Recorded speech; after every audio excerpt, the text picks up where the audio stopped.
इस ऐतिहासिक अवसर पर उपस्थित मंत्रिमंडल के मेरे सहयोगीगण,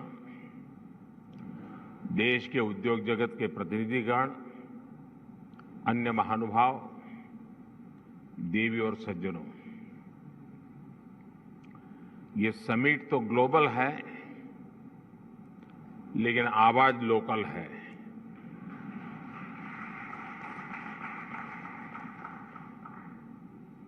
इतना ही नहीं, आगाज भी लोकल है।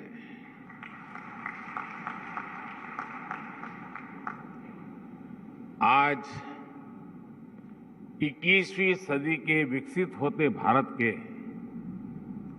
सामर्थ्य का, उस सामर्थ्य को देखने का, उसके प्रदर्शन का एक विशेष दिवस है। आजादी के अमृत महोत्सव के इस ऐतिहासिक कालखंड में 1 अक्टूबर 2022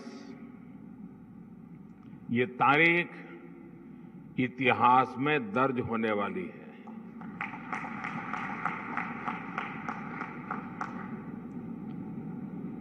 दूसरा, ये नवरात्रि का पर्व चल रहा है। शक्ति उपासना का पर्व होता है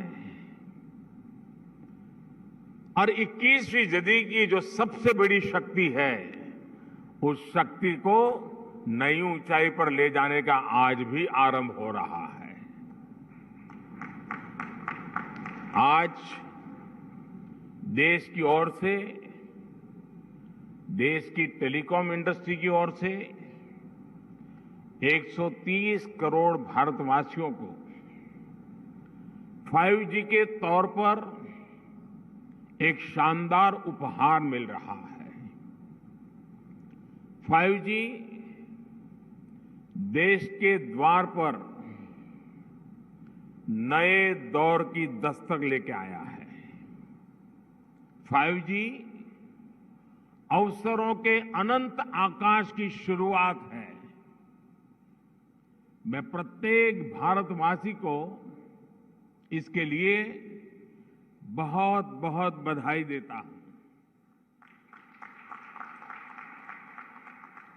साथियों, मैं गौरव से भरे इन क्षणों के साथ ही मुझे खुशी इस बात की भी है कि 5G की शुरुआत में ग्रामीण स्कूलों के बच्चे भी हमारे साथ सहभागी हैं, गांव भी सहभागी है, मजदूर गरीब भी सहभागी है। अभी मैं यूपी के ग्रामीण स्कूल की बेटी 5G होलोग्राम टेक्नोलॉजी के जरिए रूबरू हो रहा था। जब मैं 2012 के चुनाव में होलोग्राम लेकर के चुनाव प्रचार कर रहा था तो दुनिया के लिए अजूबा था। आज वो घर घर पहुंच रहा है। मैंने महसूस किया कि नई तकनीक उनके लिए किस तरह पढ़ाई के मायने बदलते जा रही है। इसी तरह गुजरात, महाराष्ट्र, ओडिशा के गांवों के सुदूर स्कूल तक 5G के जरिए बच्चे बड़े बड़े विशेषज्ञों के साथ क्लास में नई नई चीजें सीख रहे हैं। उनके साथ नए दौर की क्लास का हिस्सा बनना, ये वाकई बहुत रोमांचित करने वाला अनुभव है। साथियों, 5G को लेकर भारत के प्रयासों का एक और संदेश है। नया भारत टेक्नोलॉजी का सिर्फ कंज्यूमर बनकर नहीं रहेगा, बल्कि भारत उस टेक्नोलॉजी के विकास में, उसके इम्प्लीमेंटेशन में बहुत बड़ी एक्टिव भूमिका निभाएगा। भविष्य की वायरलेस टेक्नोलॉजी को डिजाइन करने में, उससे जुड़ी मैन्युफैक्चरिंग में भारत की बड़ी भूमिका होगी। 2G, 3G, 4G के समय भारत टेक्नोलॉजी के लिए दूसरे देशों पर निर्भर रहा। लेकिन 5G के साथ भारत ने नया इतिहास रच दिया है। 5G के साथ भारत पहली बार टेलीकॉम टेक्नोलॉजी में ग्लोबल स्टैंडर्ड तय कर रहा है। भारत लीड कर रहा है। आज इंटरनेट का इस्तेमाल करने वाला हर व्यक्ति इस बात को समझ रहा है कि 5G इंटरनेट का पूरा आर्किटेक्चर बदल कर रख देगा। इसलिए भारत के युवाओं के लिए आज 5G बहुत बड़ी अपॉर्चुनिटी लेकर आया है। मुझे खुशी है कि विकसित भारत का संकल्प लेकर आगे बढ़ रहा हमारा देश दुनिया के अन्य देशों के साथ किस तरह कदम से कदम मिलाकर चल रहा है। ये भारत की बहुत बड़ी सफलता है। डिजिटल इंडिया अभियान की बहुत बड़ी सफलता है। साथियों, जब हम डिजिटल इंडिया की बात करते हैं तो कुछ लोग समझते हैं कि ये सिर्फ सरकारी एक योजना है। लेकिन डिजिटल इंडिया सिर्फ एक नाम नहीं है। ये देश के विकास का बहुत बड़ा विजन है। इस विजन का लक्ष्य है उस टेक्नोलॉजी को आम लोगों तक पहुंचाना जो लोगों के लिए काम करे और लोगों के साथ जुड़कर काम करे। मुझे याद है जब मोबाइल सेक्टर से जुड़े इस विजन के लिए स्ट्रेटेजी बनाई जा रही थी तो मैंने कहा था कि हमारी अप्रोच टुकड़ों टुकड़ों में नहीं होनी चाहिए बल्कि होलिस्टिक होनी चाहिए। डिजिटल इंडिया की सफलता के लिए जरूरी था कि वो इस सेक्टर के सभी आयामों को एक साथ कवर करे। इसलिए हमने 4 पिलर्स पर और 4 दिशाओं में एक साथ फोकस किया। पहला, डिवाइस की कीमत। दूसरा, डिजिटल कनेक्टिविटी। तीसरा, डेटा की कीमत। चौथा, और जो सबसे जरूरी है, डिजिटल फर्स्ट की सोच। साथियों, जब हम पहले पिलर की बात करते हैं, डिवाइस की कीमत की बात करते हैं, तो एक बात बहुत स्पष्ट है, डिवाइस की कीमत तभी कम हो सकती है जब हम आत्मनिर्भर हो। और आपको याद होगा बहुत लोगों ने आत्मनिर्भर की मेरी बात की मजाक उड़ाई थी। 2014 तक हम करीब 100% मोबाइल फोन आयात करते थे, विदेशों से इंपोर्ट करते थे। और इसलिए हमने तय किया कि हम इस क्षेत्र में आत्मनिर्भर बनेंगे। हमने मोबाइल मैन्युफैक्चरिंग यूनिट्स को बढ़ाया। 2014 में जहां देश में 2 मोबाइल मैन्युफैक्चरिंग यूनिट्स थी, 8 साल पहले 2, अब उनकी संख्या 200 के ऊपर है।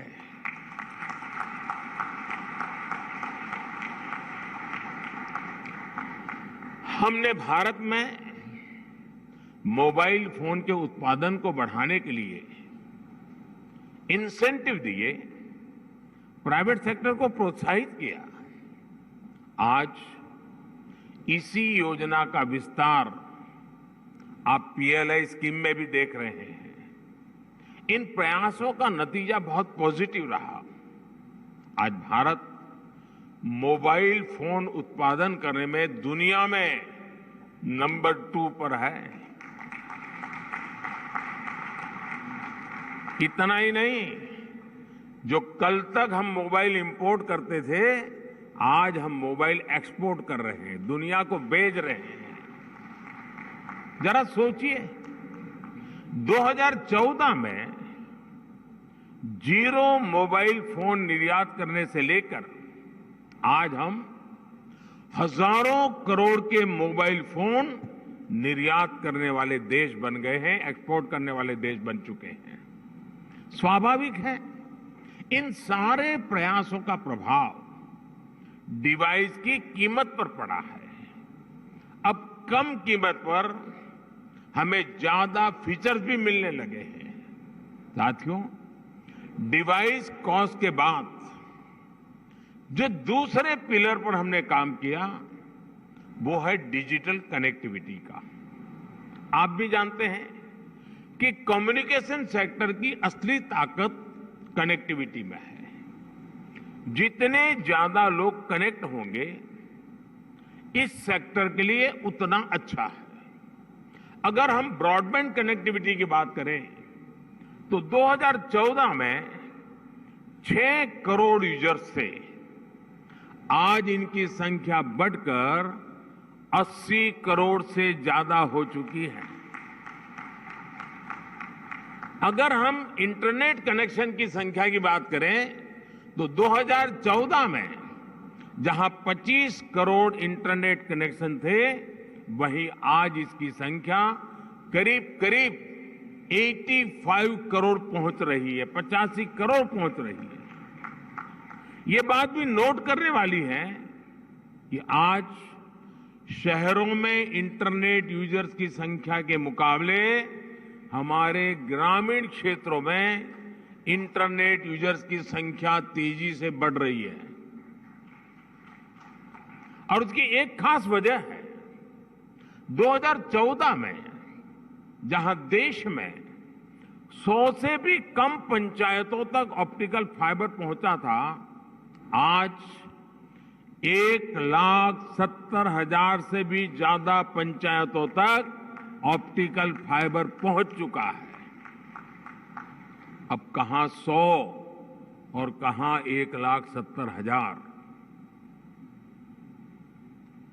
जैसे सरकार ने घर घर बिजली पहुंचाने की मुहिम शुरू की, जैसे हर घर जल अभियान के जरिए हर किसी तक साफ पानी पहुंचाने के मिशन पर काम किया, जैसे उज्ज्वला योजना के जरिए गरीब से गरीब आदमी के घर में भी गैस सिलेंडर पहुंचाया, जैसे हमने करोड़ों की तादाद में लोग बैंक अकाउंट से वंचित थे, करोड़ों लोग जो बैंक से नहीं जुड़े थे, आजादी के इतने साल के बाद जनधन अकाउंट के द्वारा हिंदुस्तान के नागरिकों को बैंक के साथ जोड़ दिया। वैसे ही हमारी सरकार इंटरनेट फॉर ऑल के लक्ष्य पर काम कर रही है।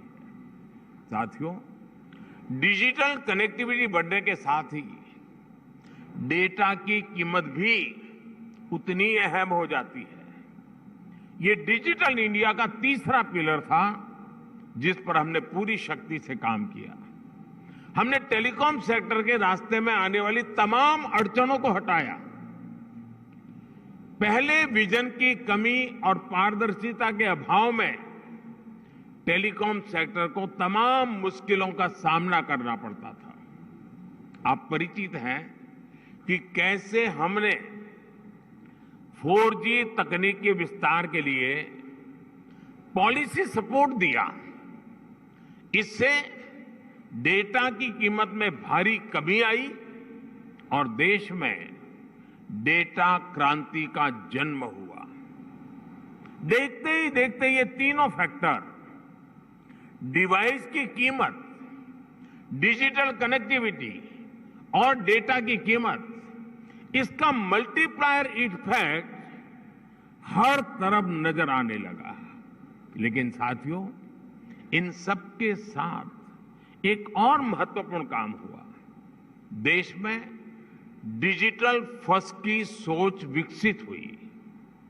एक वक्त था जब बड़े बड़े विद्वान एलिट क्लास उसके कुछ मुट्ठी भर लोग, सदन के कुछ भाषण देख लेना, कैसे कैसे भाषण हमारे नेता लोग करते हैं, वे मजाक उड़ाते थे।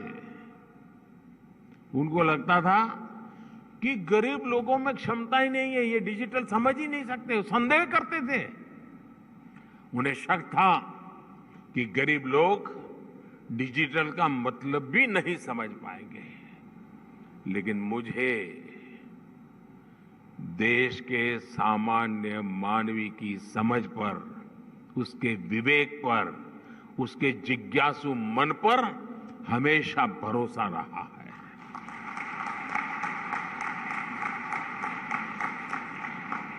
मैंने देखा है कि भारत का गरीब से गरीब व्यक्ति भी नई तकनीकों को अपनाने में आगे रहता है।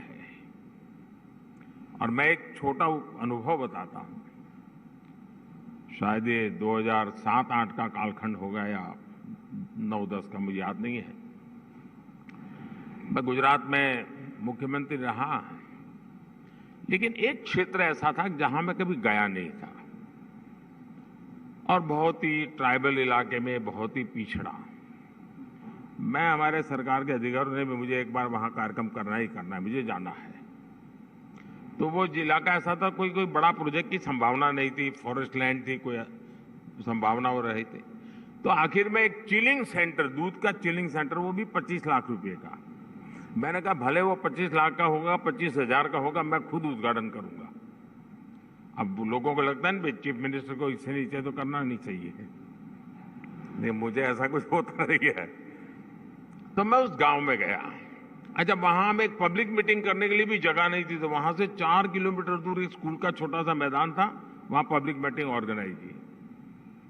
लेकिन जब वो चिलिंग सेंटर पे गया मैं, तो आदिवासी माताएं बहनें दूध भरने के लिए कतार में खड़ी थी। तो दूध का अपना बर्तन नीचे रख करके जब हम लोग गए और उसकी उद्घाटन की विधि कर रहे थे, तो मोबाइल से फोटो ले रही थी।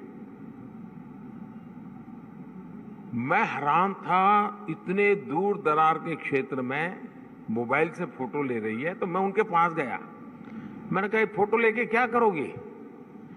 तो बोली डाउनलोड करेंगे। ये शब्द सुनकर के मैं सचमुच में सरप्राइज हुआ था मुझे कि ये ताकत है हमारे देश के गांव में। आदिवासी क्षेत्र की गरीब माताएं बहनें जो दूध भरने आई थी, वो मोबाइल फोन से अपनी फोटो ले रही थी और उनको ये मालूम था कि इसमें तो नहीं, आप डाउनलोड करवा देंगे।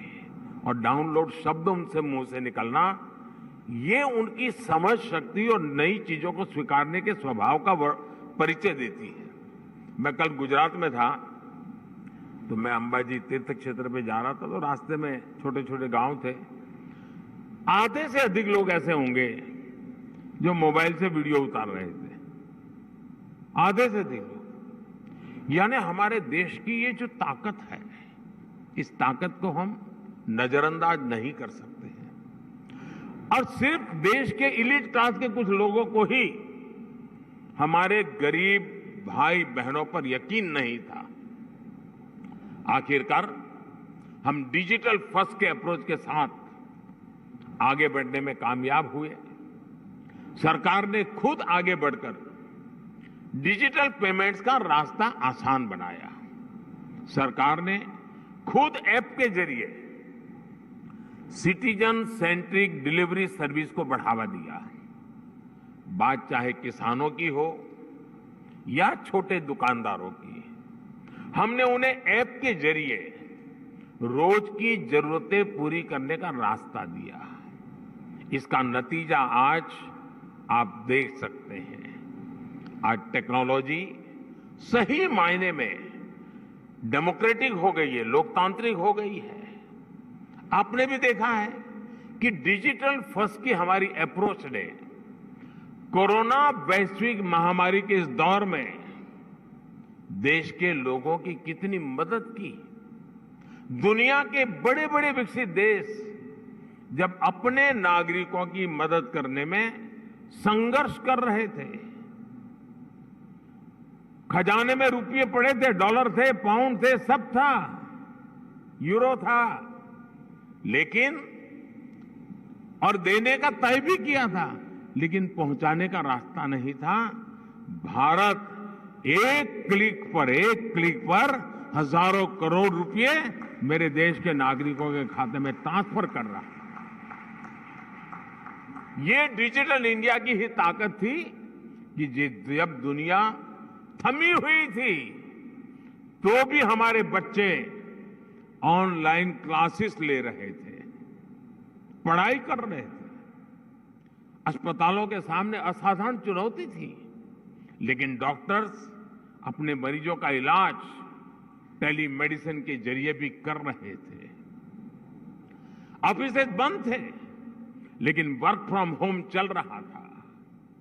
आज हमारे छोटे व्यापारी हो, छोटे उद्यमी हो, लोकल कलाकार हो, कारीगर हो, डिजिटल इंडिया ने सबको मंच दिया है, बाजार दिया है।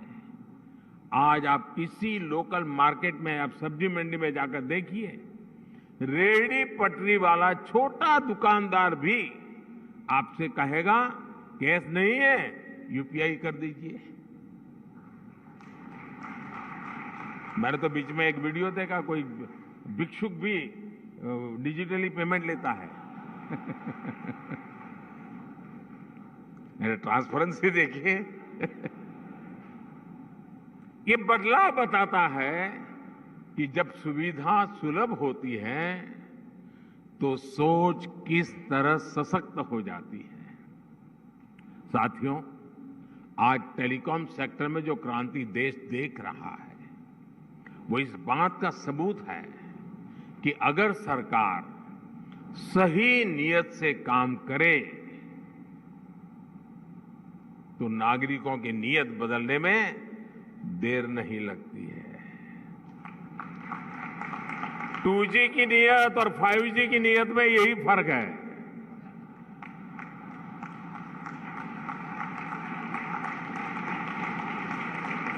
देर आए दुरुस्त आए।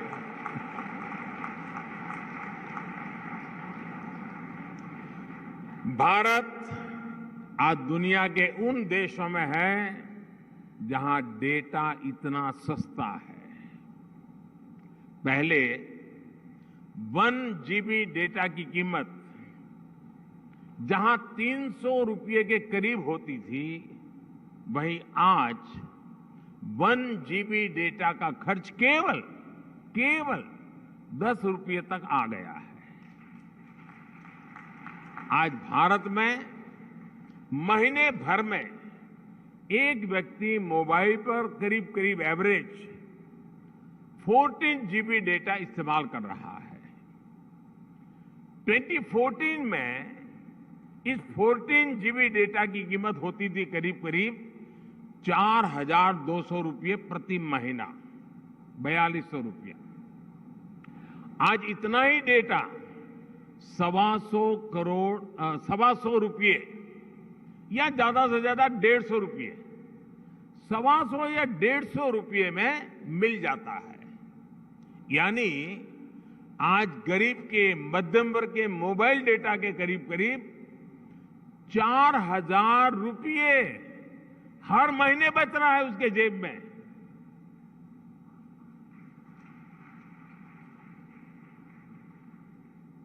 हमारी सरकार के इतने सारे प्रयासों से भारत में डेटा कीमत बहुत कम बनी हुई है।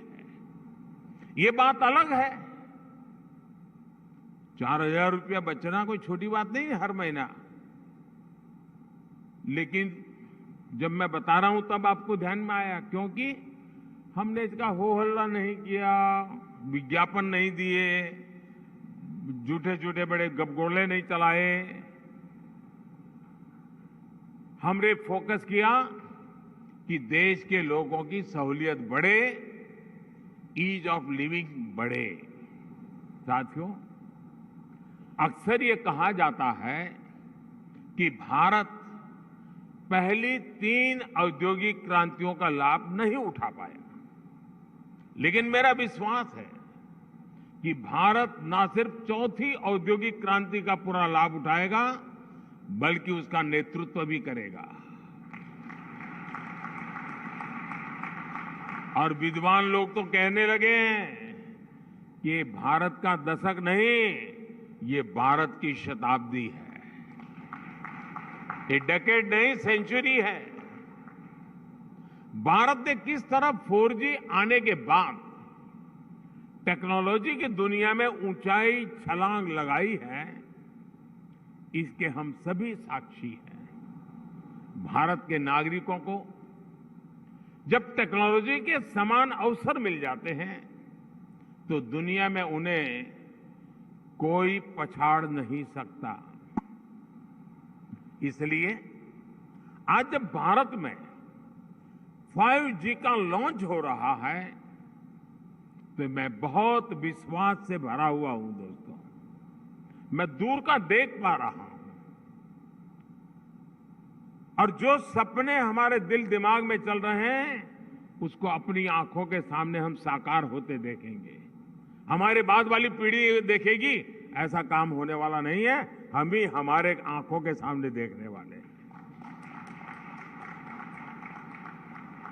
ये एक सुखद संयोग है कि कुछ सप्ताह पहले ही भारत विश्व की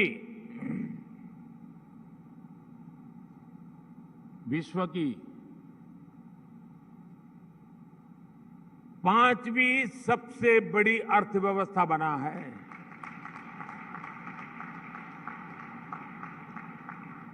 और इसलिए ये अवसर है हमारे युवाओं के लिए जो 5G टेक्नोलॉजी की मदद से दुनिया भर का ध्यान खींचने वाले इनोवेशंस कर सकते हैं। ये अवसर है हमारे एंटरप्रेन्योर्स के लिए जो 5G टेक्नोलॉजी का इस्तेमाल करते हुए अपना विस्तार कर सकते हैं। ये अवसर है भारत के सामान्य मानवी के लिए जो इस टेक्नोलॉजी का इस्तेमाल करते हुए अपनी स्किल्स को सुधार सकता है, अपस्किल्स कर सकता है, रीस्किल्स कर सकता है, अपने आइडियाज को सच्चाई में बदल सकता है। साथियों, आज का ये ऐतिहासिक अवसर एक राष्ट्र के तौर पर, भारत के एक नागरिक के तौर पर हमारे लिए नई प्रेरणा लेकर आया है। क्यों ना हम इस 5G टेक्नोलॉजी का उपयोग करके भारत के विकास को अभूतपूर्व गति दें। क्यों ना हम इस 5G टेक्नोलॉजी का इस्तेमाल करके अपनी अर्थव्यवस्था को बहुत तेजी से विस्तार दें। क्यों ना हम इस 5G टेक्नोलॉजी का इस्तेमाल करके अपनी प्रोडक्टिविटी में रिकॉर्ड वृद्धि करें। साथियों, इन सवालों में हर भारतीय के लिए एक अवसर है, एक चुनौती है, एक सपना है और एक संकल्प भी है। मुझे पता है कि आज 5G की इस लॉन्चिंग को जो वर्ग सबसे ज्यादा उत्साह से देख रहा है वो मेरा युवा साथी है, मेरे देश की युवा पीढ़ी है। हमारी टेलीकॉम इंडस्ट्री के लिए भी कितने ही बड़े अवसर इंतजार कर रहे हैं। रोजगार के कितने ही नए अवसर बनने जा रहे हैं। मुझे विश्वास है हमारी इंडस्ट्री, हमारे इंस्टीट्यूट्स और हमारे युवा मिलकर इस दिशा में निरंतर काम करेंगे। और अभी जब मैं काफी समय पूरा जो एग्जीबिशन लगा है उसको समझने का प्रयास करता था। मैं कोई टेक्नोलॉजी का विद्यार्थी तो नहीं हूं, लेकिन समझने की कोशिश कर रहा था। ये देख करके मुझे लगा है कि मैं सरकार में तो सूचना करने वाला हूं कि हमारी सरकार के सभी विभाग, उसके सारे अधिकारी जरा देखें कहां कहां इसका उपयोग हो सकता है, ताकि सरकार की नीतियों में भी इसका असर नजर आना चाहिए। मैं देश के स्टूडेंट्स को भी चाहूंगा कि 5 दिन तक ये एग्जीबिशन चलने वाला है। मैं खास करके टेक्नोलॉजी से जुड़े स्टूडेंट से आग्रह करूंगा कि आप आइए, इसे देखिए, समझिए और कैसे दुनिया बदल रही है। और आप एक बार देखेंगे तो अनेक चीजें नई आपके भी ध्यान में आएगी, आप उसमें जोड़ सकते हैं। और मैं इस टेलीकॉम सेक्टर के लोगों से भी कहना चाहूंगा, मुझे खुशी होती थी जिस स्टॉल में मैं गया, हर कोई कहता था ये इंडिजीनियस है, ये आत्मनिर्भर है, ये हमने बनाया है। सब बड़े गर्व से कहते थे, मुझे आनंद हुआ। लेकिन मेरा दिमाग कुछ और चल रहा था। मैं ये सोच रहा था, जैसे कई प्रकार की कार आती हैं, हर एक की अपनी एक ब्रांड होती है, हर एक की अपनी विशेषता भी होती है, लेकिन उसमें जो स्पेयर पार्ट पहुंचाने वाले होते हैं वो एमएसएमई सेक्टर के होते हैं। और एक ही एमएसएमई के एक फैक्ट्री वाला 6 प्रकार की गाड़ियों के स्पेयर पार्ट बनाता है, छोटे मोटे जो भी सुधार करने करे वो देता है। मैं चाहता हूं कि आज हार्डवेयर भी आप लगाए रहे हैं, ऐसा लगा मुझे आपकी बातों से। क्या एमएसएमई सेक्टर को इसके लिए जो हार्डवेयर की जरूरत है, उसके छोटे छोटे पुर्जे बनाने के लिए उनको काम दिया जाए, बहुत बड़ा इकोसिस्टम बनाया जाए। एकदम से मैं व्यापारी तो नहीं हूं, मुझे रुपये पैसे से लेना देना नहीं है, लेकिन मैं इतना समझता हूं कि कॉस्ट एकदम कम हो जाएगी, एकदम कम हो जाएगी। हमारे एमएसएमई सेक्टर की ताकत है। और वो सप्लाई आपको सिर्फ अपने यूनिकनेस के साथ उसमें सॉफ्टवेयर वगैरह जोड़ करके सर्विस देनी है। और इसलिए मैं समझता हूं कि आप सब मिलकर के एक नया और मिलकर के करना पड़ेगा, और तभी जाकर के इसकी कॉस्ट हम नीचे ला सकते हैं। बहुत से काम हैं, हम मिलकर के करते ही हैं। तो मैं जरूर इस क्षेत्र के लोगों से भी कहूंगा। मैंने ये भी देखा है कि स्टार्टअप में जिन बच्चों ने काम किया है, जिन नौजवानों ने काम किया है, ज्यादातर इस क्षेत्र में उन्हीं स्टार्टअप को ओन कर करके उसको स्केल अप किया गया है। मैं स्टार्टअप वाले साथियों को भी कहता हूं कि आपके लिए भी इस क्षेत्र में कितनी सेवाएं अधिकतम आप दे सकते हैं, कितनी यूजर फ्रेंडली व्यवस्थाओं को विकसित कर सकते हैं, आखिरकार इसका फायदा यही है। लेकिन एक और चीज मैं चाहूंगा, ये भी आपका जो एसोसिएशन है वो मिलकर के एक मूवमेंट चला सकता है क्या? एटलीस्ट हिंदुस्तान के सभी डिस्ट्रिक्ट हेडक्वार्टर में ये 5G जीवन में कैसे उपयोगी हो सकता है, उसके लोगों को एजुकेट करने वाले एग्जीबिशन, उसकी व्यवस्था हो सकती है क्या? मेरा अनुभव है, छोटा सा उदाहरण बताता हूं। हमारे देश में 24 घंटे बिजली, ये सपना था। मैं गुजरात में जब था तो मैंने एक योजना बनाई, ज्योति ग्राम योजना, और मेरा सपना था कि मैं गुजरात के हर घर में 24/7 बिजली दूंगा।